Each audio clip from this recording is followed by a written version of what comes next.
এই ভাঁজে ভাঁজে এইভাবে ধরবেন, এতে ভাঁজটা থাকলে একটু সোজা করে নেবেন, তাহলে প্যাকেটটা সিলিংও সোজা হবে। এইভাবে নাকি? এইভাবে করবেন। এটা হিট প্রথমে 70-80-তে দিয়ে আগে 10 মিনিট অপেক্ষা করতে হবে। ওখানে আছে আপনার চিহ্ন আছে না? আমি আপনাকে বলি, 80-তে দিবেন, 10 মিনিট অপেক্ষা করবেন। 10 মিনিট?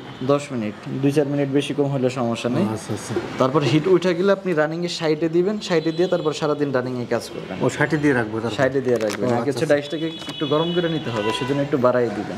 আচ্ছা আচ্ছা। তারপরে 60-এ কাজ করবেন। এটা আগে আপনার 80 দিয়ে একটু বাড়াই নেবো? জি জি জি, 80 দিয়ে আগে একটু বাড়াই নেবেন, হিট উঠে গেলে পরে 60-এ দিবেন। আমাদের ডাইস সম্ভবত এতক্ষণে গরম হয়ে যাওয়ার কথা, তারপর আমরা চেক করে দেখি। এটা কোন জায়গায় ধরতে হবে? এই যে ওখানে এই সাইডে ধরবেন, ধরে এই যে ডাইসের ভিতরে রাখবেন, রাইখা এই যে চাপ দিবেন, সেটা দিবেন, সিলিং হয়ে গেছে। 1 সেকেন্ড সময় লাগবে। মানে চাপ দিবেন, ছেড়ে দিবেন, এর মধ্যেই সিলিং হয়ে যাবে। কাজা হামরি কোনো কিছু না। যে সিলিং আছে চালানো যাবে। দোকানের প্যাকেটের মতো গেট আপ আসছে। আচ্ছা, তা আমাদের কাছ থেকে কী কী নিছেন? এক বস্তা ডিটারজেন্ট পাউডার প্যাকেট মেশিন। আচ্ছা, কোথা থেকে আসছেন? আমি মাগুরা থেকে আসছি। মাগুরা থেকে। কোন কোয়ালিটির মালটা নিছেন?